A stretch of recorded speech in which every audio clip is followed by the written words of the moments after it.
شروع اللہ کا نام لے کر جو بڑا مہربان نہایت رحم والا ہے۔ احمق لوگ کہیں گے کہ مسلمان جس قبلے پر پہلے سے چلے آتے تھے اب اس سے کیوں منہ پھیر بیٹھے؟ تم کہہ دو کہ مشرق اور مغرب سب اللہ ہی کا ہے، وہ جس کو چاہتا ہے سیدھے رستے پر چلاتا ہے، اور اسی طرح ہم نے تم کو امت معتدل بنایا ہے تاکہ تم لوگوں پر گواہ بنو اور پیغمبر آخر الزماں صلی اللہ علیہ وآلہ وسلم تم پر گواہ بنے۔ اور جس قبلے پر تم پہلے تھے اس کو ہم نے اس لیے مقرر کیا تھا کہ معلوم کریں کہ کون ہمارے پیغمبر کا تابع رہتا ہے اور کون الٹے پاؤں پھر جاتا ہے۔ اور یہ بات یعنی تحویل قبلہ لوگوں کو گراں معلوم ہوئی، مگر جن کو اللہ نے ہدایت بخشی ہے وہ اسے گراں نہیں سمجھتے، اور اللہ ایسا نہیں کہ تمہارے ایمان کو یوں ہی ضائع کر دے۔ اللہ تو لوگوں پر بڑا مہربان ہے، صاحب رحمت ہے۔ اے پیغمبر صلی اللہ علیہ وآلہ وسلم، ہم تمہارا آسمان کی طرف منہ اٹھانا دیکھ رہے ہیں، سو ہم تم کو اسی قبلے کی طرف جس کو تم پسند کرتے ہو منہ کرنے کا حکم دیں گے۔ تو اپنا منہ مسجد حرام یعنی خانہ کعبہ کی طرف پھیر لو، اور تم لوگ جہاں ہوا کرو نماز پڑھنے کے وقت اسی مسجد کی طرف منہ کر لیا کرو۔ اور جن لوگوں کو کتاب دی گئی ہے وہ خوب جانتے ہیں کہ یہ نیا قبلہ ان کے پروردگار کی طرف سے حق ہے، اور جو کام یہ لوگ کرتے ہیں اللہ ان سے بے خبر نہیں۔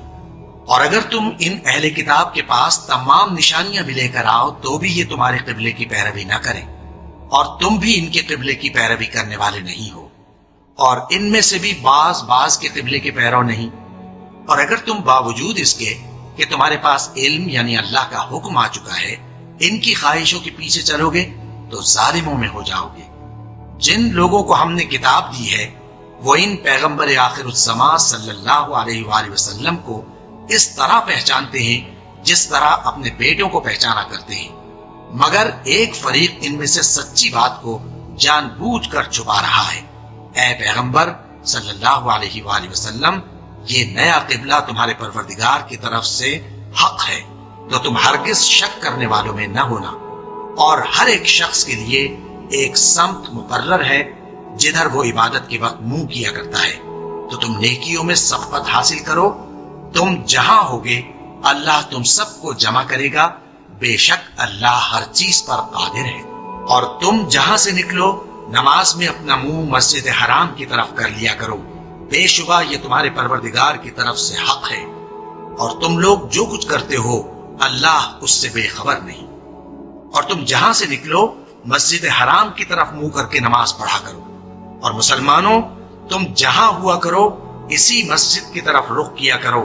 یہ تاکید اس لیے کی گئی ہے کہ لوگ تم کو کسی طرح کا الزام نہ دے سکیں، مگر ان میں سے جو ظالم ہیں وہ الزام دے تو دیں، سو ان سے مت ڈرنا اور مجھی سے ڈرتے رہنا، اور یہ بھی مقصود ہے کہ میں تم کو اپنی تمام نعمتیں بخشوں، اور یہ بھی کہ تم راہ راست پر چلو۔ جس طرح من جملہ اور نعمتوں کے ہم نے تمہیں میں سے ایک رسول بھیجے ہیں جو تم کو ہماری آیتیں پڑھ پڑھ کر سناتے اور تمہیں پاک بناتے، اور کتاب یعنی قرآن اور دانائی سکھاتے ہیں، اور ایسی باتیں بتاتے ہیں جو تم پہلے نہیں جانتے تھے، سو تم مجھے یاد کیا کرو، میں تمہیں یاد کیا کروں گا، اور میرا احسان مانتے رہنا اور میری ناشکری نہ کرنا۔ اے ایمان والو، صبر اور نماز سے مدد لیا کرو، بے شک اللہ صبر کرنے والوں کے ساتھ ہے۔ اور جو لوگ اللہ کی راہ میں مارے جائیں ان کی نسبت یہ نہ کہنا کہ وہ مرے ہوئے ہیں، وہ مردہ نہیں بلکہ زندہ ہے، لیکن تم کو شعور نہیں۔ اور ہم کسی قدر خوف اور بھوک اور مال اور جانوں اور میووں کے نقصان سے تمہاری آزمائش کریں گے، اور صبر کرنے والوں کو بشارت سنا دو کہ ان لوگوں پر جب کوئی مصیبت واقع ہوتی ہے تو کہتے ہیں کہ ہم اللہ ہی کا مال ہیں اور اسی کی طرف لوٹ کر جانے والے ہیں۔ یہی لوگ ہیں جن پر ان کے پروردگار کی عنایتیں ہیں اور خصوصی رحمت بھی ہے، اور یہی سیدھے رستے پر ہے۔ بے شک کوہ صفا اور مروہ اللہ کی نشانیوں میں سے ہے، تو جو شخص خانہ کعبہ کا حج یا عمرہ کرے اس پر کچھ گناہ نہیں کہ دونوں کے درمیان چکر لگائے، بلکہ یہ ایک نیک کام ہے، اور جو کوئی نیک کام کرے تو اللہ قدردان ہے، دانا ہے۔ جو لوگ ہمارے حکموں اور ہدایتوں کو جو ہم نے نازل کی ہیں کسی غرض فاسد سے چھپاتے ہیں، باوجود کہ ہم نے ان کو لوگوں کے سمجھانے کے لیے اپنی کتاب میں کھول کھول کر بیان کر دیا ہے۔ ایسوں پر اللہ اور تمام لعنت کرنے والے لعنت کرتے ہیں۔ ہاں، جو توبہ کرتے ہیں اور اپنی حالت درست کر لیتے ہیں اور احکام الہی کو صاف صاف بیان کر دیتے ہیں تو میں ان کے قصور معاف کر دیتا ہوں، اور میں بڑا معاف کرنے والا، بڑا مہربان ہوں۔ جو لوگ کافر ہوئے اور کافر ہی مرے، ایسوں پر اللہ کی اور فرشتوں کی اور انسانوں کی سب کی لعنت، وہ ہمیشہ اسی لعنت میں گرفتار رہیں گے۔ ان سے نہ تو عذاب ہلکا ہی کیا جائے گا اور نہ انہیں کچھ مہلت ملے گی۔ اور لوگوں، تمہارا معبود ایک ہی معبود ہے، اس بڑے مہربان اور رحم والے کے سوا کوئی عبادت کے لائق نہیں۔ بے شک آسمانوں اور زمین کے پیدا کرنے میں اور رات اور دن کے ایک دوسرے کے پیچھے آنے جانے میں اور کشتیوں اور جہازوں میں جو سمندر میں لوگوں کے فائدے کے لیے رواں ہیں، اور میں جس کو اللہ آسمان سے برساتا اور اس سے زمین کو اس کے مردہ ہو جانے کے بعد زندہ یعنی خشک ہو جانے کے بعد سرسبز کر دیتا ہے، اور زمین پر ہر قسم کے جانور پھیلانے میں اور ہواؤں کے چلانے میں اور بادلوں میں جو آسمان اور زمین کے درمیان گھرے رہتے ہیں، عقل مندوں کے لیے اللہ کی قدرت کی نشانیاں ہیں۔ اور بعض لوگ ایسے ہیں جو غیر اللہ کو اللہ کا شریک بناتے اور ان سے اللہ کی سی محبت کرتے ہیں، لیکن جو ایمان والے ہیں وہ تو اللہ ہی کے سب سے زیادہ دوست دار ہیں۔ اور اے کاش ظالم لوگ جو بات عذاب کے وقت دیکھیں گے اب دیکھ لیتے کہ سب طرح کی طاقت اللہ ہی کو ہے، اور یہ کہ اللہ سخت عذاب کرنے والا ہے۔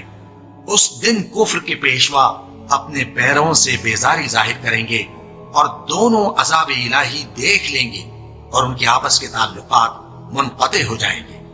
یہ حال دیکھ کر پیروی کرنے والے حسرت سے کہیں گے کہ اے کاش ہمیں پھر دنیا میں جانا نصیب ہو، تاکہ جس طرح یہ ہم سے بیزار ہو رہے ہیں اسی طرح ہم بھی ان سے بیزار ہوں۔ اس طرح اللہ ان کے اعمال حسرت بنا کر دکھائے گا اور وہ دوزخ سے نکل نہیں سکیں گے۔ لوگوں، جو چیزیں زمین میں حلال طیب ہیں وہ کھاؤ، اور شیطان کے قدموں پر نہ چلو، وہ تمہارا کھلا دشمن ہے۔ وہ تو تم کو برائی اور بے حیائی ہی کے کام کرنے کو کہتا ہے، اور یہ بھی کہ اللہ کی نسبت ایسی باتیں کہو جن کا تمہیں کچھ بھی علم نہیں۔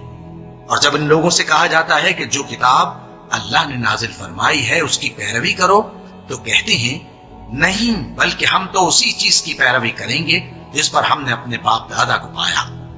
بھلا اگرچہ ان کے باپ دادا نہ کچھ سمجھتے ہوں اور نہ سیدھے رستے پر ہوں، تب بھی وہ انہی کی تقلید کیے جائیں گے۔ جو لوگ کافر ہیں ان کی مثال اس شخص کی سی ہے جو کسی ایسی چیز کو آواز دے جو پکار اور آواز کے سوا کچھ سن نہ سکے۔ یہ بہرے ہیں، گونگے ہیں، اندھے ہیں کہ کچھ سمجھ ہی نہیں سکتے۔ اے اہل ایمان، جو پاکیزہ چیزیں ہم نے تم کو عطا فرمائی ہیں ان کو کھاؤ، اور اگر اللہ ہی کے بندے ہو تو اس کی نعمتوں کا شکر بھی ادا کرو۔ اس نے تو تم پر بس مرا ہوا جانور اور لہو اور سور کا گوشت اور جس چیز پر اللہ کے سوا کسی اور کا نام پکارا جائے حرام کر دیا ہے۔ ہاں، جو مجبور ہو جائے بشرطے کہ اللہ کی نافرمانی نہ کرے اور حد ضرورت سے باہر نہ نکل جائے، اس پر کچھ گناہ نہیں۔ بے شک اللہ بخشنے والا ہے، رحم کرنے والا ہے۔ جو لوگ اللہ کی کتاب سے ان آیتوں اور ہدایتوں کو جو اس نے نازل فرمائی ہیں چھپاتے اور ان کے بدلے تھوڑی سی قیمت یعنی دنیاوی منفعت حاصل کرتے ہیں، وہ اپنے پیٹوں میں محض آگ بھرتے ہیں۔ ایسے لوگوں سے اللہ قیامت کے دن نہ کلام کرے گا اور نہ ان کو گناہوں سے پاک کرے گا، اور ان کے لیے دکھ دینے والا عذاب ہے۔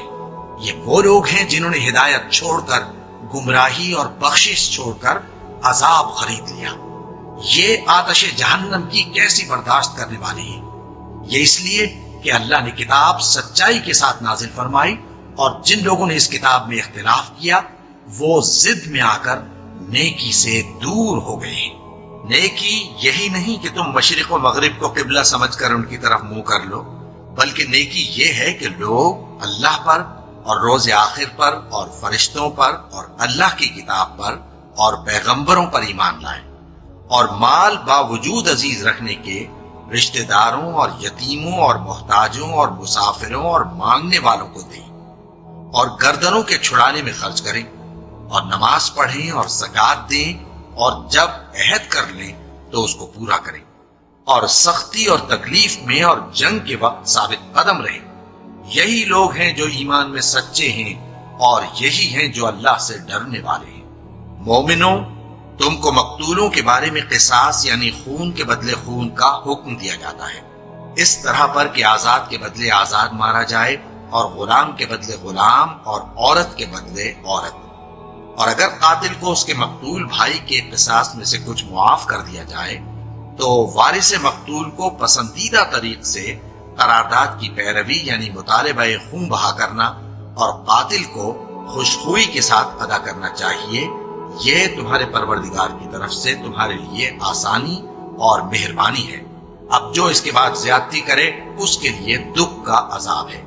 اور اے اہل عقل، حکم قصاص میں تمہاری زندگانی ہے کہ تم قتل و خونریزی سے بچو۔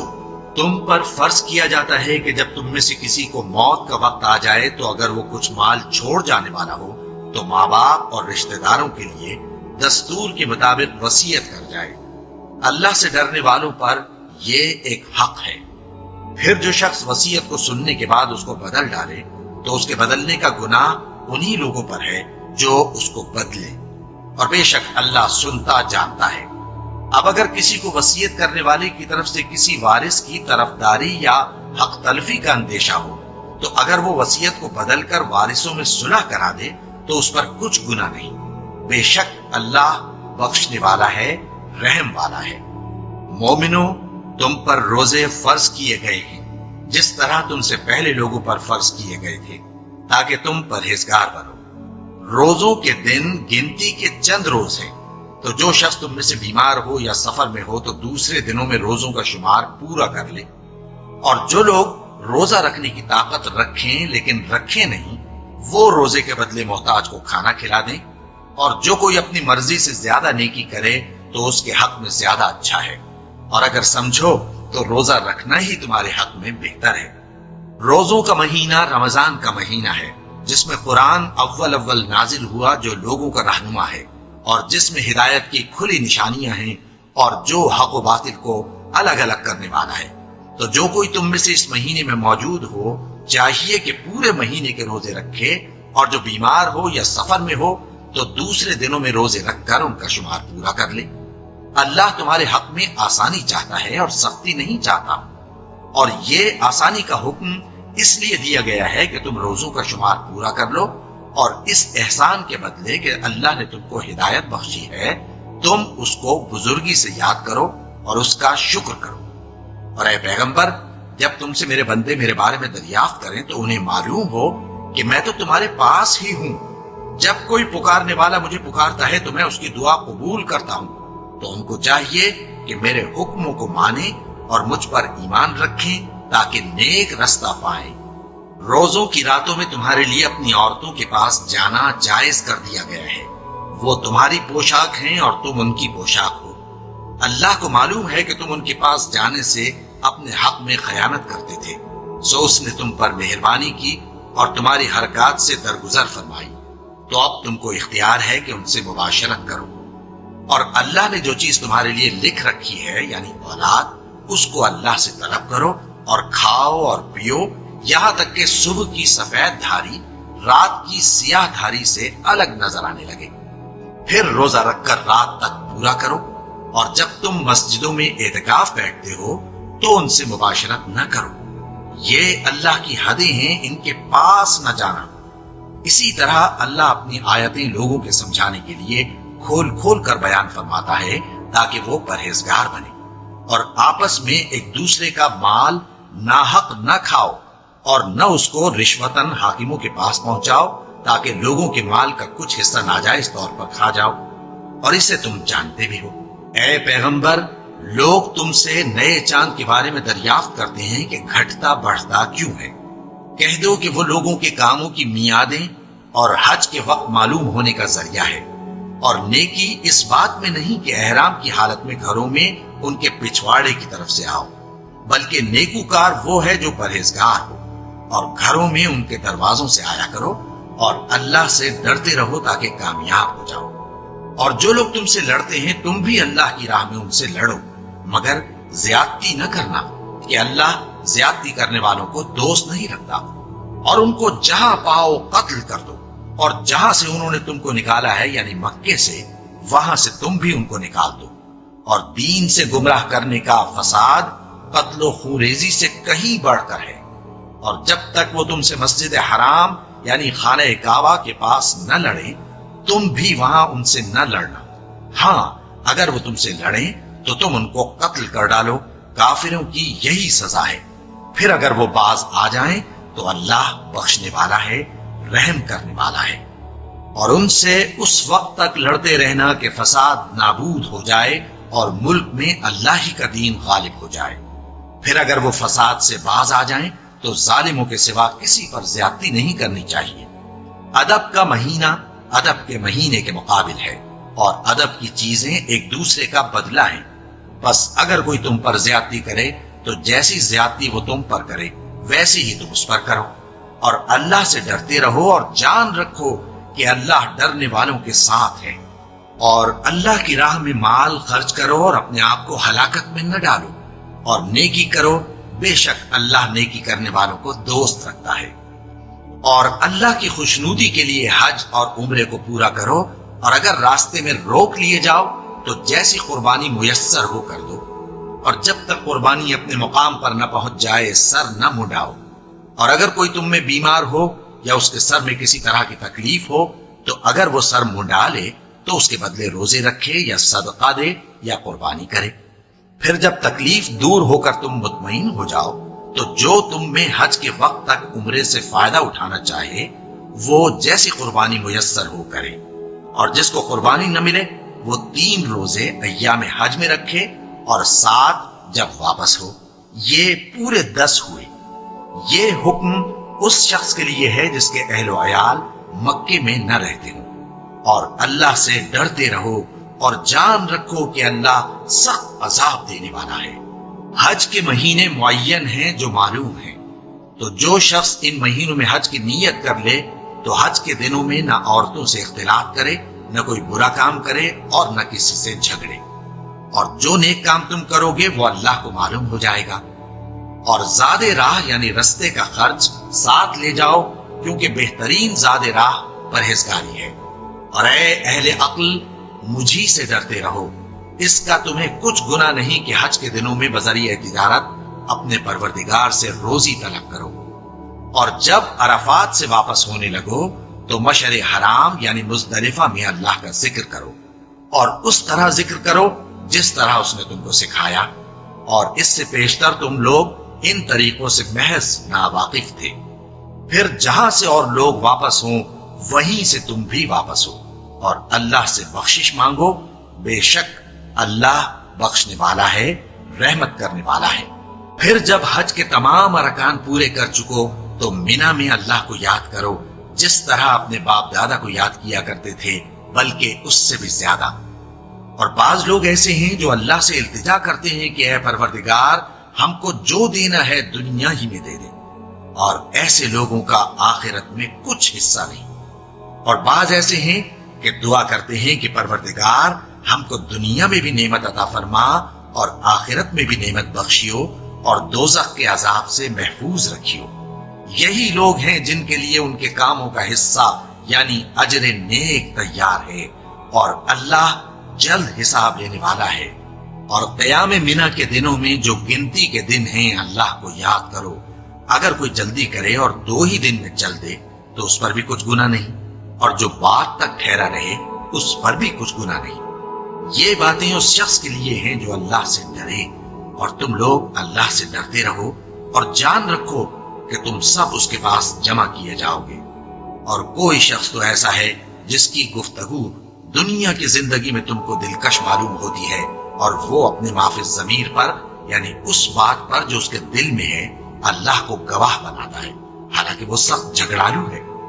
اور جب پیٹ پھیر کر چلا جاتا ہے تو زمین میں دوڑتا پھرتا ہے تاکہ اس میں فتنہ انگیزی کرے، اور کھیتی کو برباد اور انسانوں اور حیوانوں کی نسل کو نابود کر دے۔ اور اللہ فتنہ انگیزی کو پسند نہیں کرتا، اور جب اس سے کہا جاتا ہے کہ اللہ سے خوف کر تو غرور اس کو گناہ میں پھنسا دیتا ہے، سو اس کو جہنم کافی ہے اور وہ بہت برا ٹھکانہ ہے۔ اور کوئی شخص ایسا ہے کہ اللہ کی خوشنودی حاصل کرنے کے لیے اپنی جان بیچ ڈالتا ہے، اور اللہ بندوں پر بہت مہربان ہے۔ مومنوں، اسلام میں پورے داخل ہو جاؤ اور شیطان کے پیچھے نہ چلو، وہ تو تمہارا کھلا دشمن ہے۔ پھر اگر تم احکام روشن پہنچ جانے کے بعد لڑکھڑا جاؤ تو جان رکھو کہ اللہ غالب ہے، حکمت والا ہے۔ کیا یہ لوگ اسی بات کے منتظر ہیں کہ ان پر اللہ کا عذاب بادل کے سائبانوں میں نازل ہو اور فرشتے بھی اتر آئیں اور کام تمام کر دیا جائے؟ اور سب کاموں کا رجوع اللہ ہی کی طرف ہے۔ اے پیغمبر، بنی اسرائیل سے پوچھو کہ ہم نے ان کو کتنی کھلی نشانیاں دی، اور جو شخص اللہ کی نعمت کو اپنے پاس آنے کے بعد بدل دے تو اللہ سخت عذاب کرنے والا ہے۔ اور جو کافر ہیں ان کے لیے دنیا کی زندگی خوشنما کر دی گئی ہے اور وہ مومنوں سے تمسخر کرتی ہیں، لیکن جو پرہیزگار ہیں وہ قیامت کے دن ان سے اوپر ہوں گے۔ اور اللہ جس کو چاہتا ہے بے حساب رزق دیتا ہے۔ پہلے تو سب لوگوں کا ایک ہی مذہب تھا، لیکن وہ آپس میں اختلاف کرنے لگے تو اللہ نے ان کی طرف بشارت دینے والے اور ڈر سنانے والے پیغمبر بھیجے اور ان پر سچائی کے ساتھ کتابیں نازل کی، تاکہ جن امور میں لوگ اختلاف کرتے تھے ان کا ان میں فیصلہ کر دے۔ اور اس میں اختلاف بھی انہی لوگوں نے کیا جن کو کتاب دی گئی تھی، باوجود کہ ان کے پاس کھلے ہوئے احکام آ چکے تھے، اور یہ اختلاف انہوں نے صرف آپس کی ضد سے کیا۔ تو جس امر حق میں وہ اختلاف کرتے تھے اللہ نے اپنی مہربانی سے مومنوں کو اس کی راہ دکھا دی، اور اللہ جس کو چاہتا ہے سیدھا رستہ دکھا دیتا ہے۔ کیا تم یہ خیال کرتے ہو کہ یوں ہی بہشت میں داخل ہو جاؤ گے، اور ابھی تم کو پہلے لوگوں کی سی مشکلیں تو پیش آئی ہی نہیں؟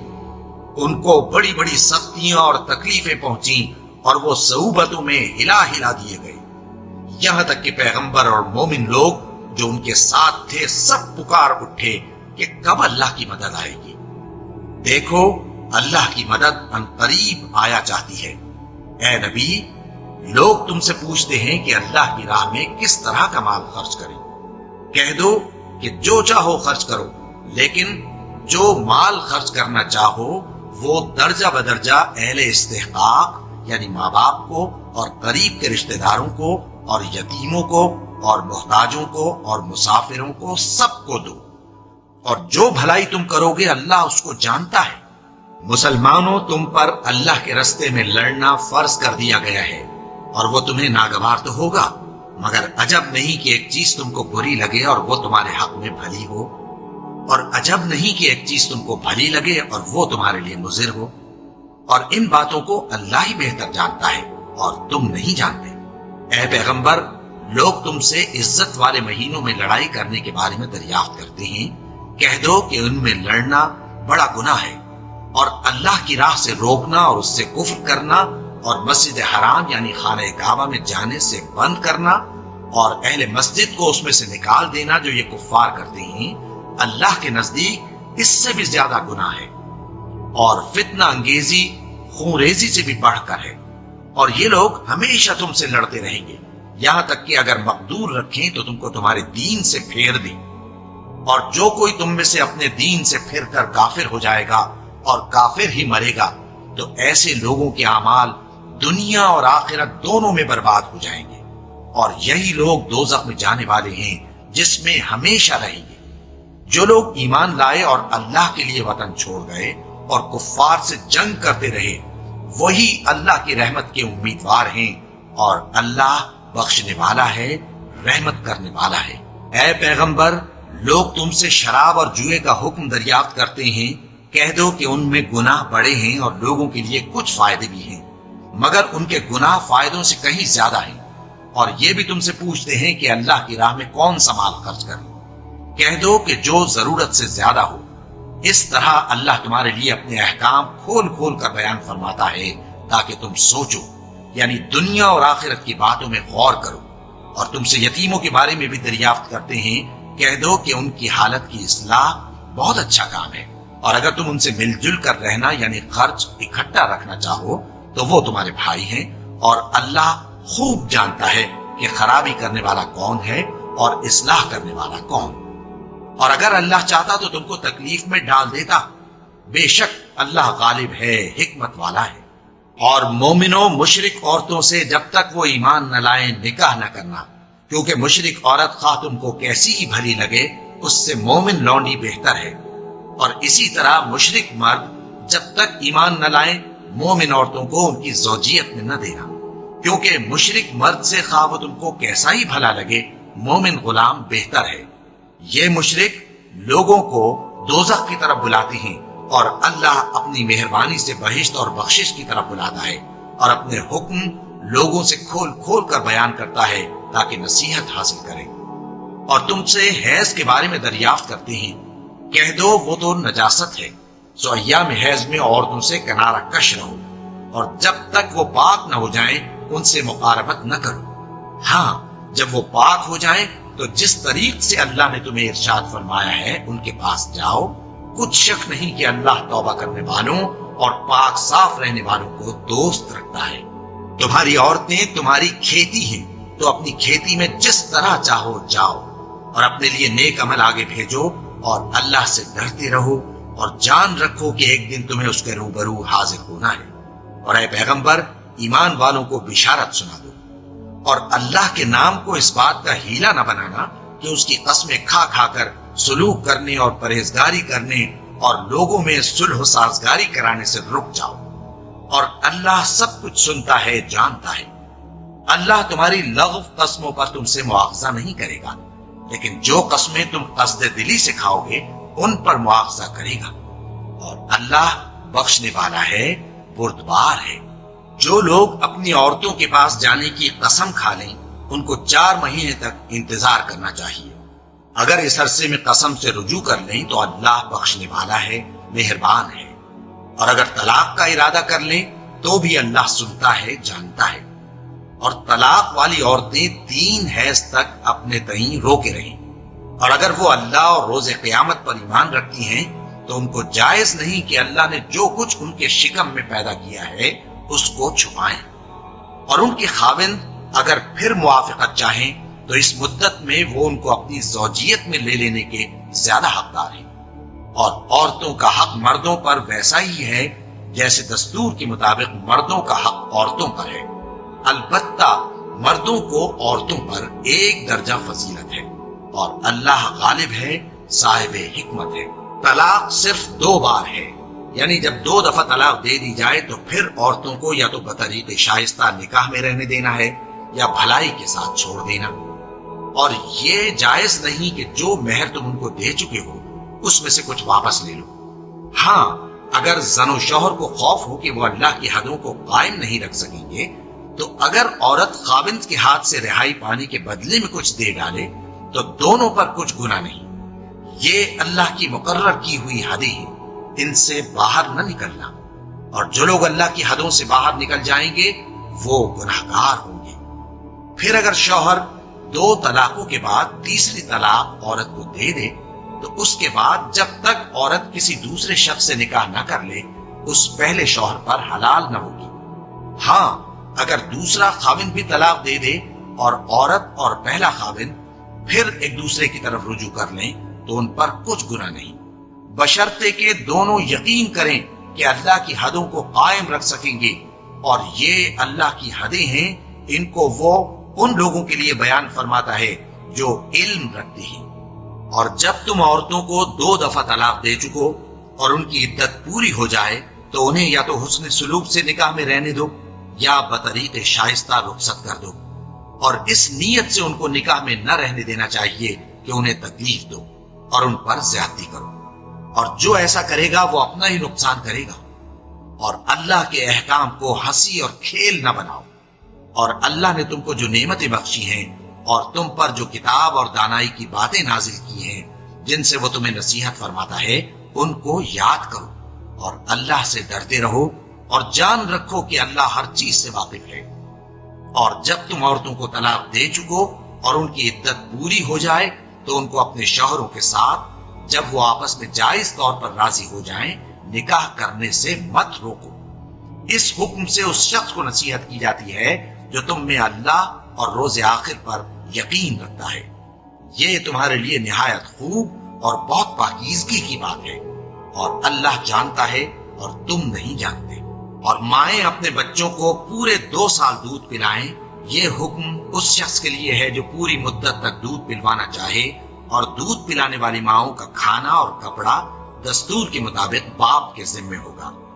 کسی شخص کو اس کی طاقت سے زیادہ تکلیف نہیں دی جاتی، تو یاد رکھو کہ نہ تو ماں کو اس کے بچے کے سبب نقصان پہنچایا جائے اور نہ باپ کو اس کی اولاد کی وجہ سے نقصان پہنچایا جائے، اور اسی طرح نان و نفقہ بچے کے وارث کے ذمے ہے۔